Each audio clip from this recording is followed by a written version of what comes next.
Voilà, mais bien sûr, on va commencer par déjà comprendre c'est quoi un réseau de neurones, c'est quoi un neurone, c'est quoi un réseau de neurones, comment il fonctionne, et après on passera à plus de détails. Voilà, l'idée mathématique de base des réseaux de neurones est que ça vient dans ce qu'on appelle un théorème universel d'approximation, ou d'approximation universelle, c'est que n'importe quelle fonction mathématique suffisamment régulière peut être approchée par un réseau de neurones. D'accord. On verra après c'est quoi un réseau de neurones. Mais l'idée géniale, c'était un peu ça. Et tous les problèmes que l'on vit, que l'on rencontre dans la vie, souvent, on peut les ramener à une fonction mathématique. D'accord. On peut toujours les modéliser pour qu'on les voit comme une fonction mathématique. D'ailleurs, quand je suis dans une situation problématique, quand je veux réaliser quelque chose, on peut toujours supposer que je suis dans une situation et que je veux me déplacer vers une autre situation où il y a une solution. Quand je suis dans un problème que je veux le résoudre, c'est que je suis loin de la solution. D'ailleurs, on le dit, je suis loin de réussir, je suis loin de réaliser quelque chose. Le fait de dire loin en mathématiques veut dire qu'il y a possibilité de définir une topologie, une distance, un espace métrique, c'est un peu, d'accord. C'est pour ça que dans la vie, d'ailleurs, c'est ce qui a fait là un peu la création des mathématiques depuis les Grecs, et peut-être même avant, les pharaons, etc. Donc les mathématiques, c'est qu'ils résolvent des problèmes réels, d'accord, de la vie. Les maths, c'est pas l'université, c'est la vie, d'accord. Ils ont été développés, créés pour la vie. Là, on dit qu'un réseau de neurones peut approcher n'importe quelle fonction, donc il peut approcher n'importe quelle solution à un problème que l'on peut vivre, que l'on peut rencontrer dans la vie. Et nous allons voir, bien sûr, je ne vais pas le démontrer, mais je vais quand même donner un exemple, bien sûr, un exemple très simple. Si vous prenez cette fonction de R vers R, bizarre, bien sûr, elle n'est pas très très compliquée, mais voilà, c'est juste pour donc illustrer le... Je peux toujours avoir, regardez, donc là, c'est un réseau de neurones. C'est quoi un réseau de neurones? C'est tout simplement... un neurone déjà, c'est quoi? Un neurone, c'est quoi? C'est une cellule que j'ai matérialisée ici par des cercles, d'accord? Donc, ça c'est un neurone, ça c'est un neurone, ça c'est un neurone, ça. Donc, il y a 4 neurones. Qu'est-ce qu'ils font? Ils reçoivent un signal, donc ils reçoivent un nombre, d'accord? Ils reçoivent le X, donc le X, ce neurone reçoit X. Qu'est-ce qu'il fait à X? Une opération affine, donc il multiplie, donc chaque neurone est connecté aux données par un petit arc, une petite liaison, qui est pondérée, qui a un poids, donc celui-là W11, W12, W13, W14, et qu'est-ce qu'on fait? Le X qui est là, il est transmis au neurone. Le neurone le prend et donc il multiplie par le poids et puis il ajoute un biais, B11, et après il lui applique sigma, c'est-à-dire une fonction qui est ici, 1 sur 1 plus exponentielle moins x. Bien sûr, on ne peut pas rentrer dans tous les détails, mais on peut expliquer pourquoi on a fait tout ça. En gros, une application linéaire, on dit d'ailleurs dans la vie, on essaie d'approcher beaucoup de phénomènes en le linéarisant, disons, d'accord, la tangente. Et puis le sigma, pour au moins 2 raisons. La première, c'est que les phénomènes dans la vie ne sont pas forcément linéaires, donc il faut insérer une non-linéarité dans ce qui est. Et puis tout ça, on l'a un petit peu copié du cerveau humain, donc on a suivi un petit peu ce qui se passe dans le cerveau humain. Donc nous avons un neurone, un deuxième, un troisième, un quatrième. Mais ce qui nous intéresse, nous, donc si on veut parler au nom des mathématiciens, c'est que cette fonction qui est comme ça, qui est une combinaison linéaire, après on calcule le z, elle peut approcher n'importe quelle fonction. Donc on va la prendre et on va l'appliquer à n'importe quelle fonction. On peut commencer par... Si vous avez des questions, je peux... D'accord. Si vous avez des questions, c'est parce qu'on suppose que c'est un workshop, ce n'est pas une conférence. Donc vous pouvez toujours poser des questions et je pourrais expliquer. Et je vais un petit peu rapidement parce qu'on a déjà vu ça avant, on a présenté. Donc je suppose que vous étiez avec nous ou que c'est parce qu'on a mis tout ça sur Internet. Le réseau de neurones, c'est ça en général. On construit un réseau de neurones en combinant les neurones dont j'ai parlé avant. Ça, c'est un réseau de neurones beaucoup plus compliqué que celui qu'on a vu avant. Qu'est-ce qu'on fait ici? On prend un vecteur X, par exemple l'image d'un chat. Et je veux que l'ordinateur me dise que c'est un chat, quel que soit le chat, pas seulement un chat, d'accord? Je prends une photo d'un chat, ou alors la voiture quand elle roule, il voit un bébé, un garçon, un gamin, il dit voilà, il y a un gamin qui traverse la route.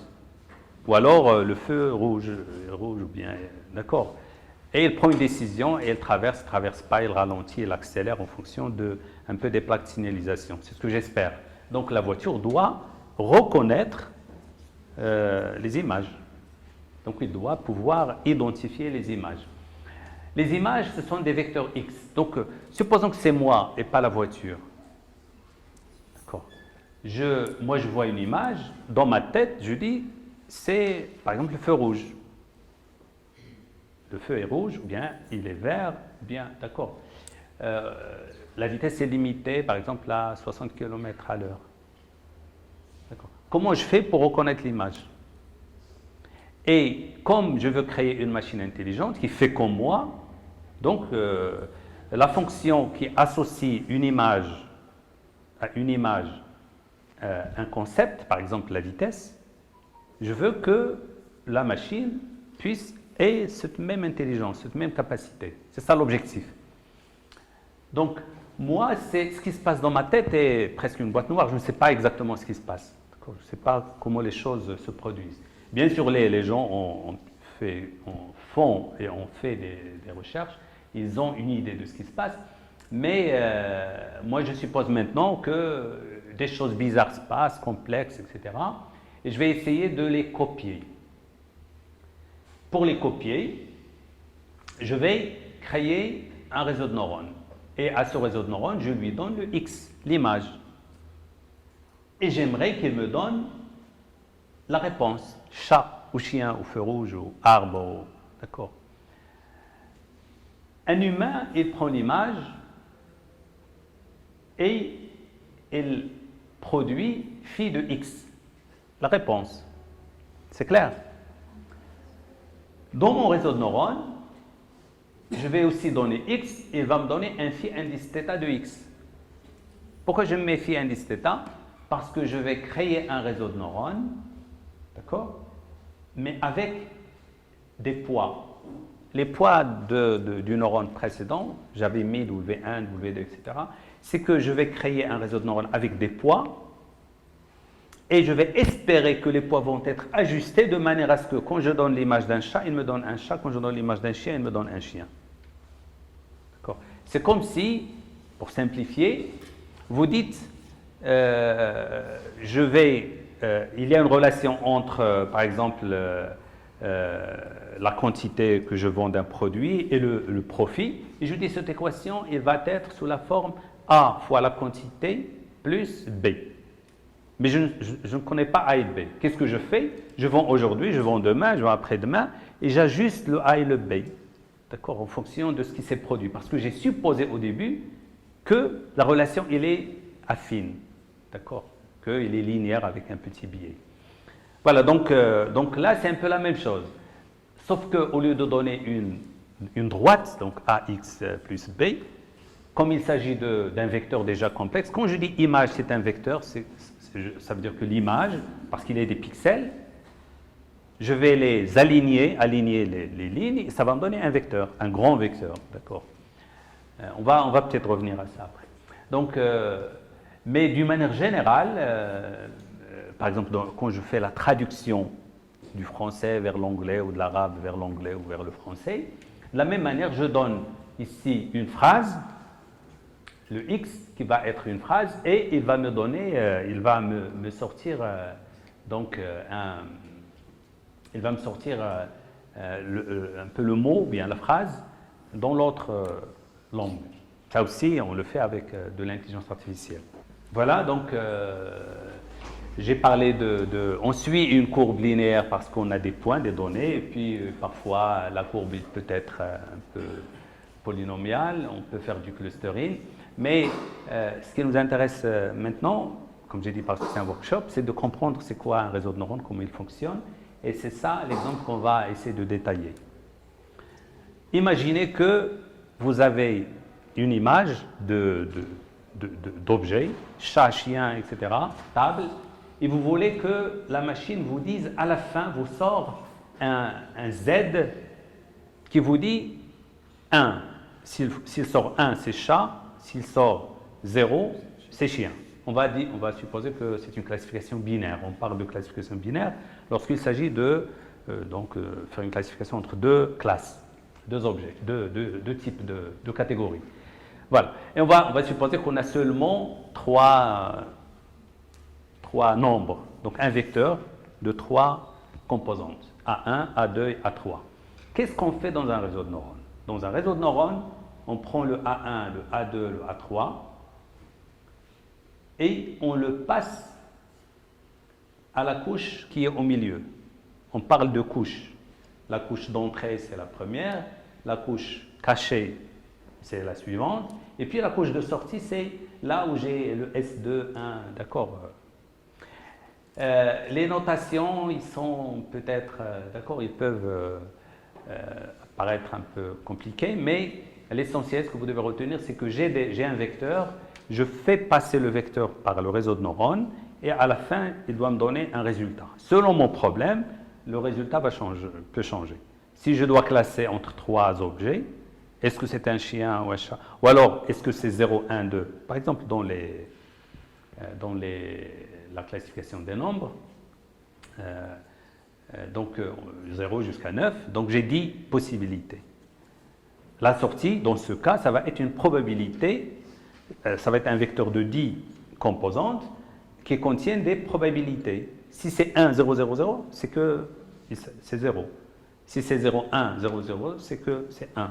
Si c'est 0, 0, 1, 0, 0, c'est que c'est 3. Mais en général, on n'a pas 0,1, on a 0,1, 0,7, 0,2. Donc la sortie, c'est toujours une probabilité. C'est comme un humain. Moi, quand je vois un objet très loin, souvent, je dis à 90%, c'est telle personne. Mais à 10%, c'est une autre personne. Ou alors, c'est 0,01, c'est une autre personne. Donc, c'est toujours une sortie, c'est une probabilité, d'accord. Donc, c'est ce qu'on fait ici.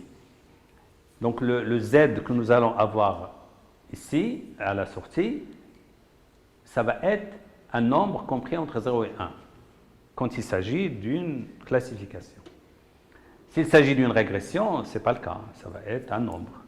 Oui. Monsieur, je veux bien savoir comment on choisit les poids approximativement aux alentours de la valeur recherchée, et comment on choisit le nombre des couches. D'accord, donc pour le nombre de poids, au début, on les initialise de manière aléatoire. D'accord. On va générer des nombres, comme ça, et on les met. Et c'est un petit peu comme un gamin. Quand il naît, il n'a rien dans sa tête. Et l'apprentissage, c'est la capacité de les ajuster à partir de la valeur initiale vers une valeur, d'accord, c'est ça l'apprentissage.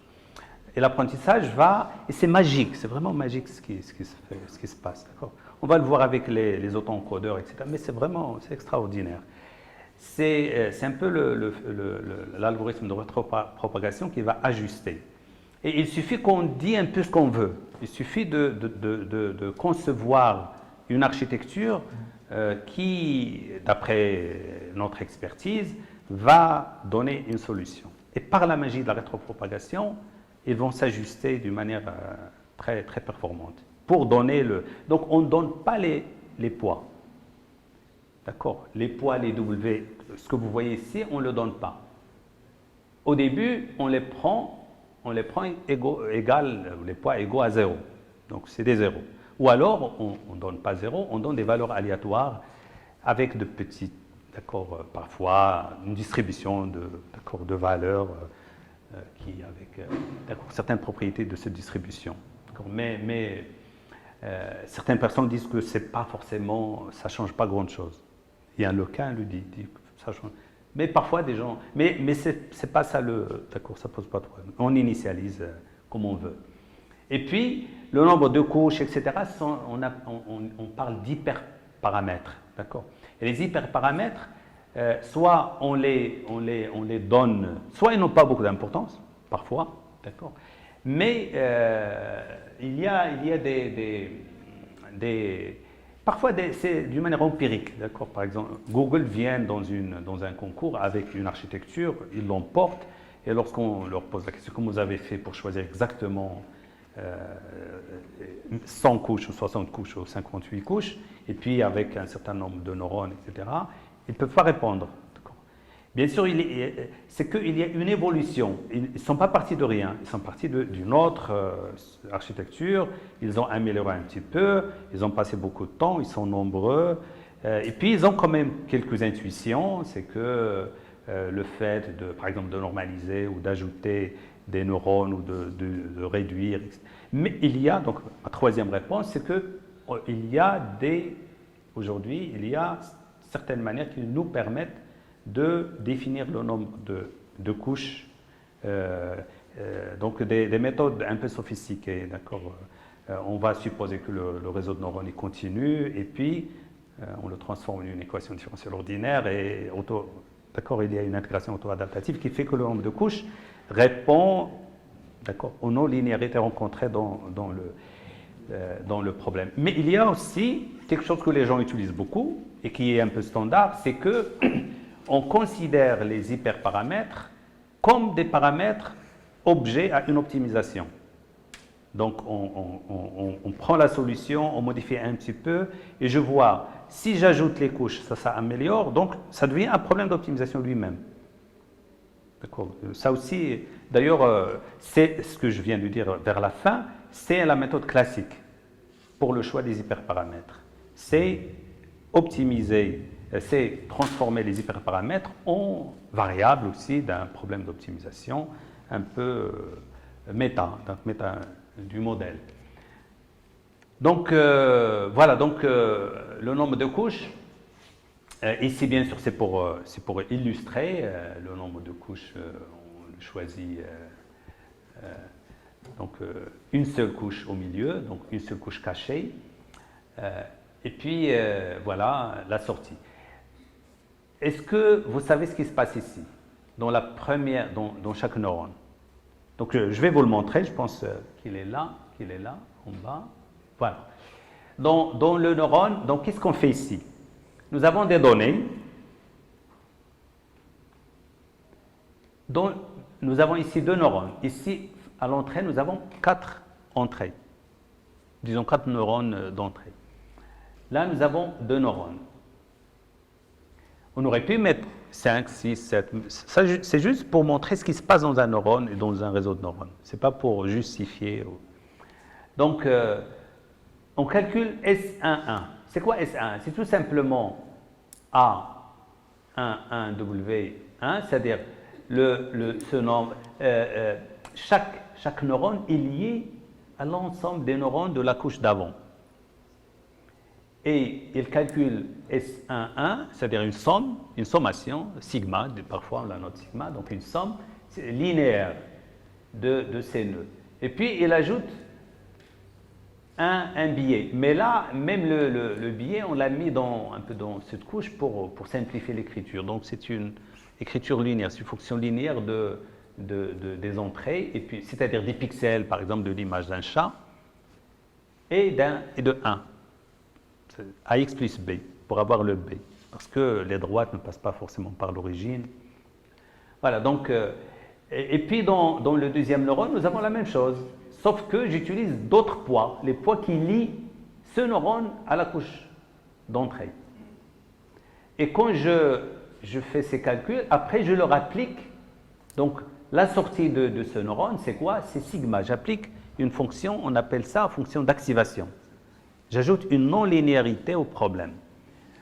Donc la fonction d'activation, c'est, je prends la somme, donc la combinaison linéaire, et je lui applique sigma qui est 1 sur 1 plus exponentielle moins ce S11, celui-là.